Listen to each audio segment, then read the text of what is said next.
Students, I heartily welcome to this class again. Dear students, in previous class we studied about Raman's biography and also half profession life of Raman. So, we studied and we discussed already about his education life and half profession life of Sir C.V. Raman. So, today we are going to deal with the next part of our lesson, Sir C.V. Raman. Dear students, I hope you understood all those paragraphs very well. Now, we are going to deal with the fifth paragraph. In 1911, Raman was appointed Special Accountant General for Posts and Telegraphs in Calcutta. But when he was offered the post of professor at Kolkata University, he jumped at that offer and accepted the post gladly. After working at Kolkata University for 15 years, he became the director of the Indian Institute of Science in Bangalore. The Raman Research Institute was started in 1948.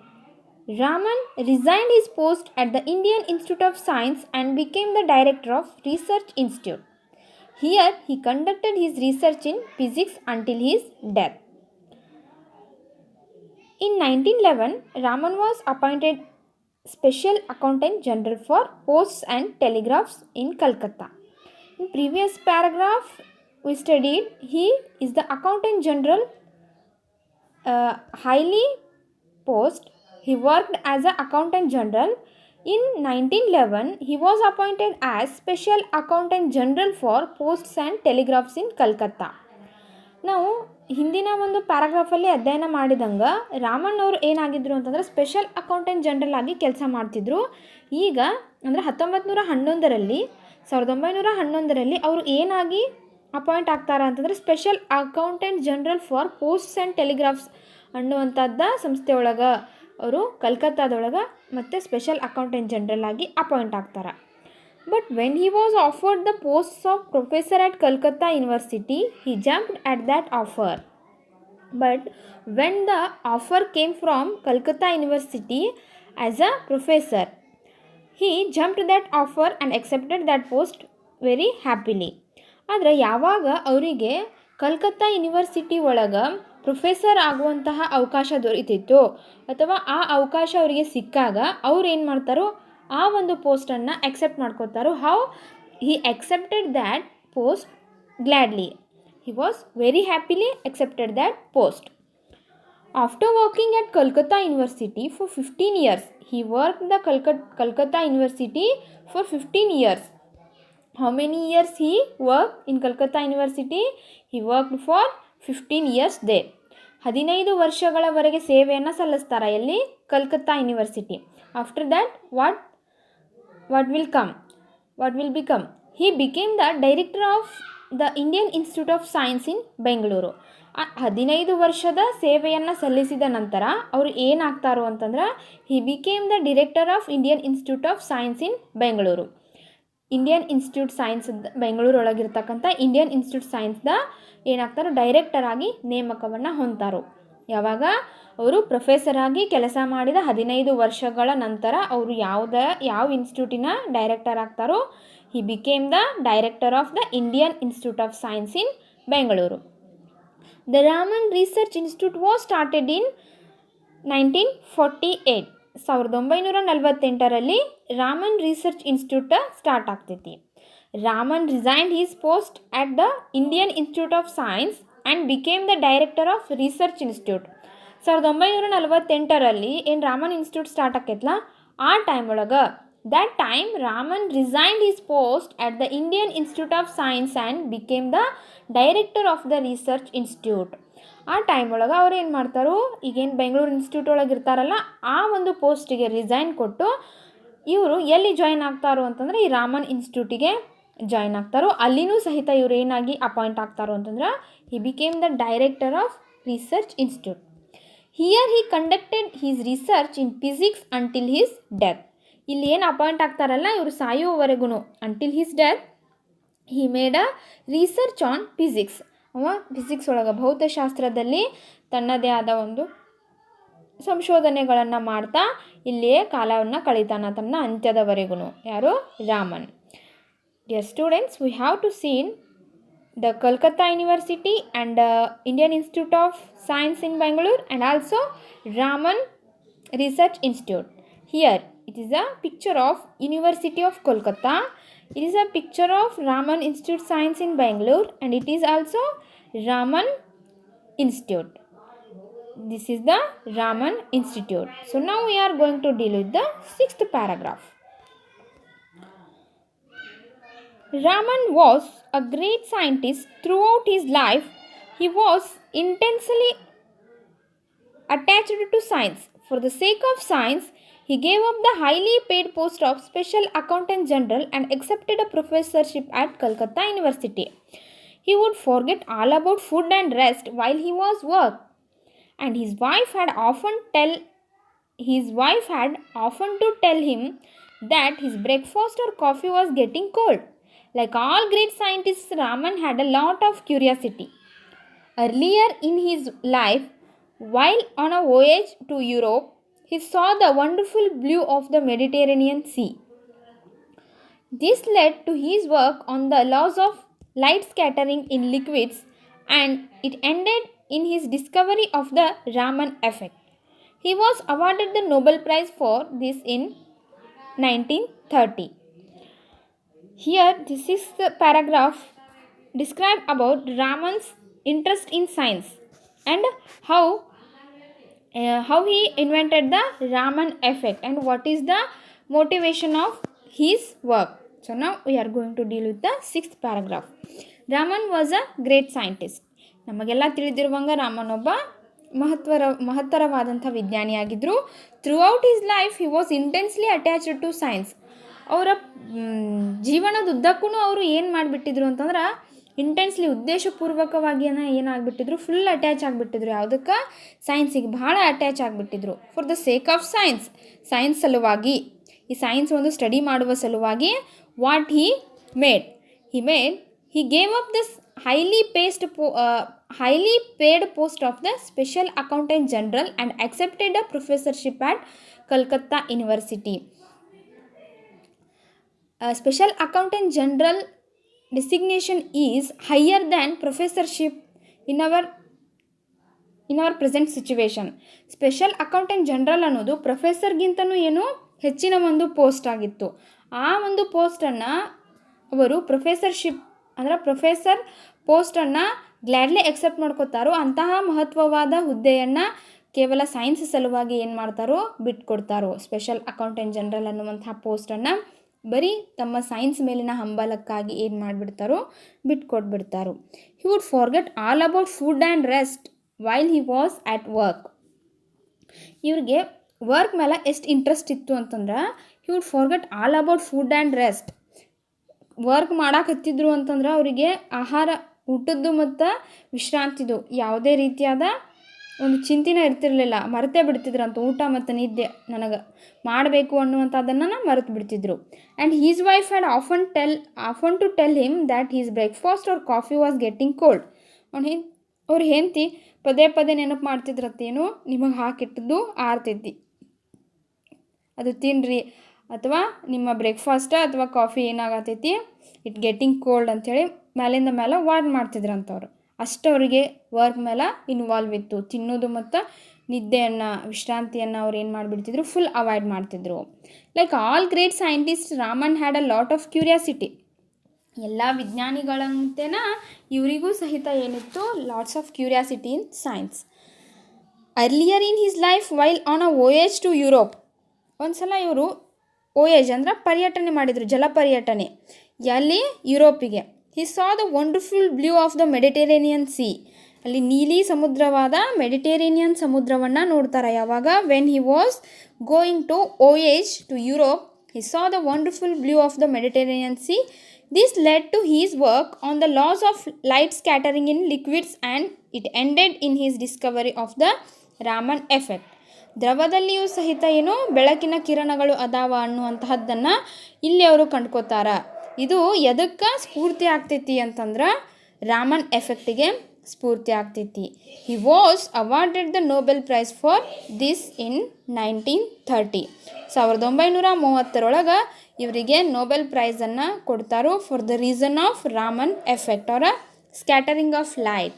So dear students, I hope you have seen the Nobel Prize. So let us we have seen that Nobel Prize. This is the Nobel Prize. So now we are going to deal with the 7th paragraph. Raman was kind man. He helped people when they were in difficulty.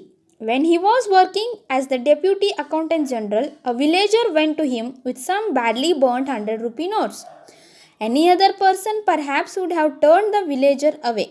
But Raman took pity on the villager, examined the notes himself, and allowed the villager to exchange the burnt notes for new ones. Once at the Raman Research Institute, a candidate was not given admission as he did not do well in his tests. When his travelling allowance was paid, the candidate found that he had received more.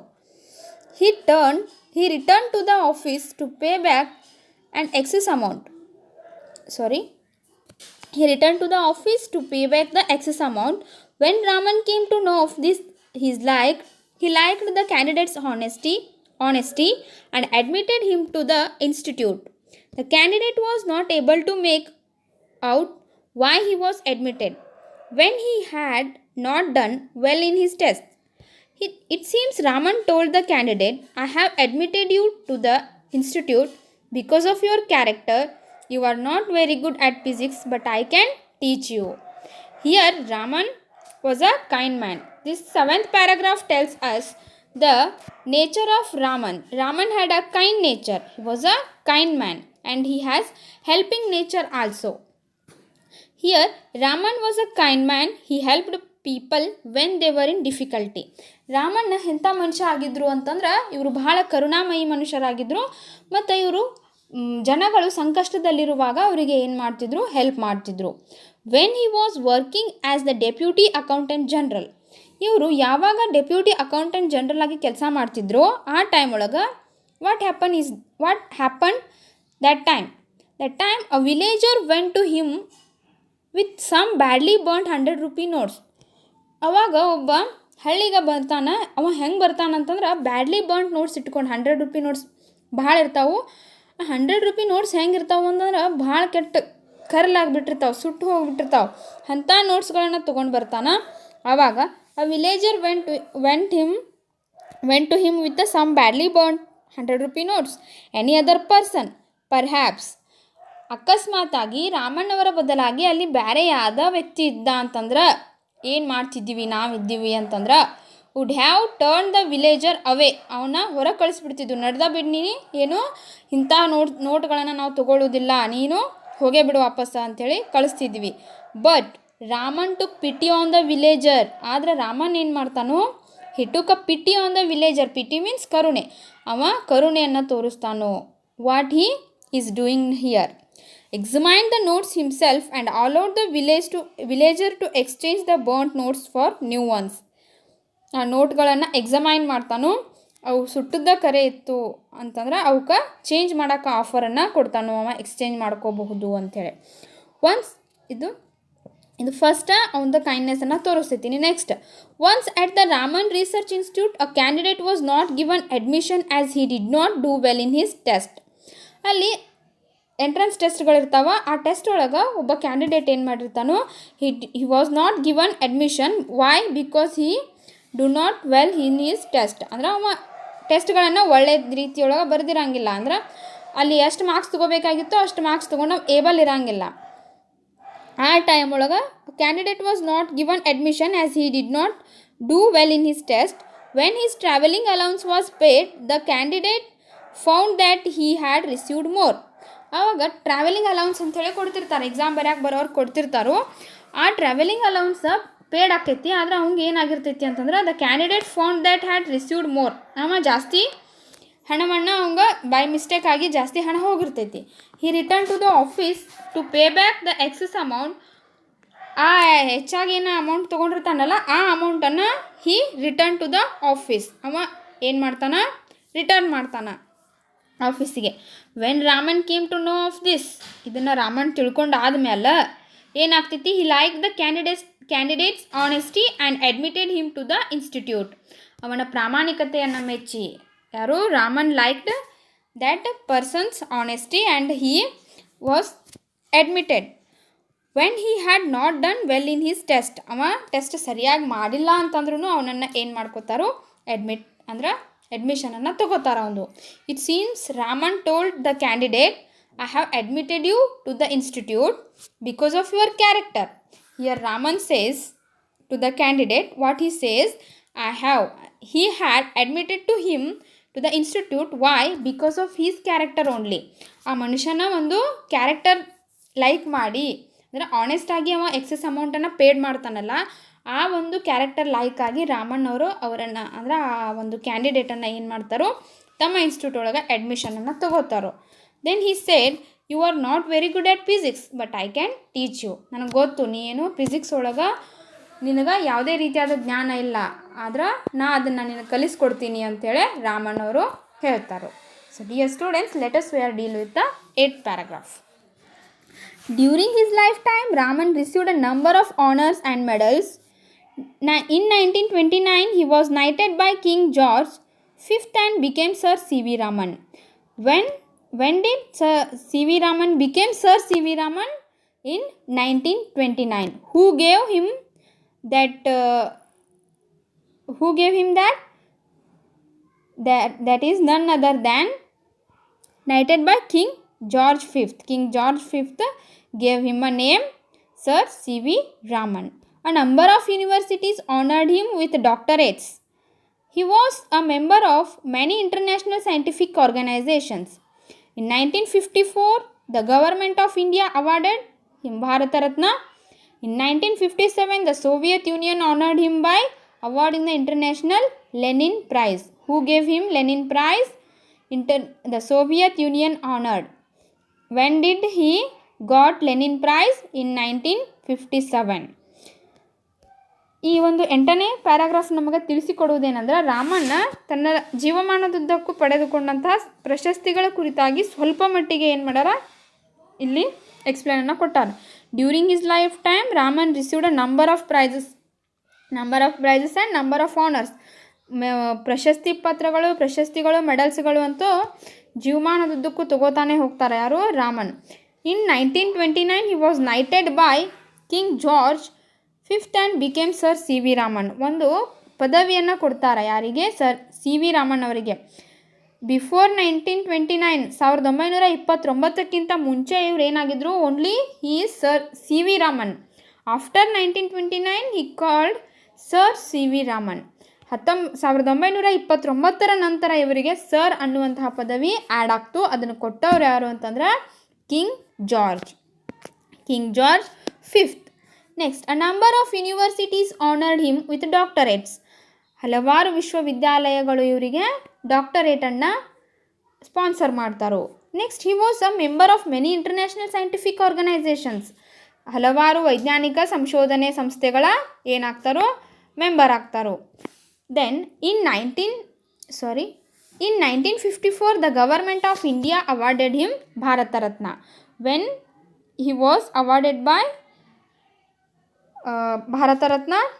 when he got Bharata Ratna prize, he got Bharata Ratna 1954. 1954ರಲ್ಲಿ ನಮ್ಮ ಭಾರತ ಸರ್ಕಾರ ಇವರಿಗೆ ಭಾರತ ರತ್ನ ಪ್ರಶಸ್ತಿಯನ್ನು ನೀಡಿ ಗೌರವಿಸ್ತೈತಿ. In 1957 the Soviet Union honoured him by awarding the international Lenin prize. 1957ರಲ್ಲಿ Soviet ಯೂನಿಯನ್ನ ಇವರಿಗೆ ಗೌರವವನ್ನು ಸೂಚಿಸ್ತೈತಿ. ಏನನ್ನು ನೀಡಿ ಗೌರವವನ್ನು ಸೂಚಿಸ್ತೈತಿ ಅಂತಂದ್ರೆ ಇಂಟರ್ನ್ಯಾಷನಲ್ ಲೆನಿನ್ ಪ್ರೈಸನ್ನು ನೀಡಿ ಗೌರವಿಸ್ತೈತಿ. So next we are going to deal with 9th paragraph and last paragraph of our lesson.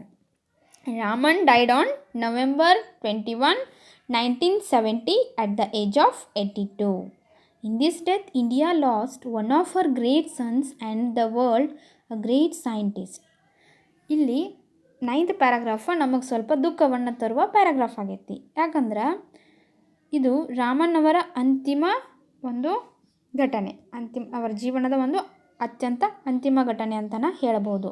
ಅವ್ರು ಯಾವಾಗ ಡೈಡ್ ಆಗ್ತಾರೋ ಅಂತಂದ್ರೆ, ಯಾವಾಗ ಅವರು ತೀರ್ಕೋತಾರೋ ಅಂತಂದ್ರೆ 21 ನವಂಬರ್ 1970 1970 ನವೆಂಬರ್ 21ರಂದು ತಮ್ಮ 82ನೇ ವಯಸ್ಸಿನಲ್ಲಿ ಇಹಲೋಕವನ್ನು ತ್ಯಜಿಸಿದರು. In his death India lost one of her great sons. ಇವರ ಒಂದು ಸಾವನ್ನು ನಾವು ಭಾರತ ಮಾತೆ ತನ್ನ ಒಂದು ಅತ್ಯಂತ ಅದ್ಭುತವಾದ ಪುತ್ರನನ್ನು ಕಳೆದುಕೊಂಡಳು ಅಂತ ಹೇಳಬಹುದು. ಹಾಗೆ ಜಗತ್ತು ಕೂಡ ಒಬ್ಬ ಪ್ರಸಿದ್ಧವಾದ ವಿಜ್ಞಾನಿಯನ್ನು ಕಳೆದುಕೊಂಡಿತು ಅಂತ ಹೇಳಬಹುದು. This is all about life of Sir C.V. Raman. Dear students, I hope you all understood this lesson very well. So, thank you so much.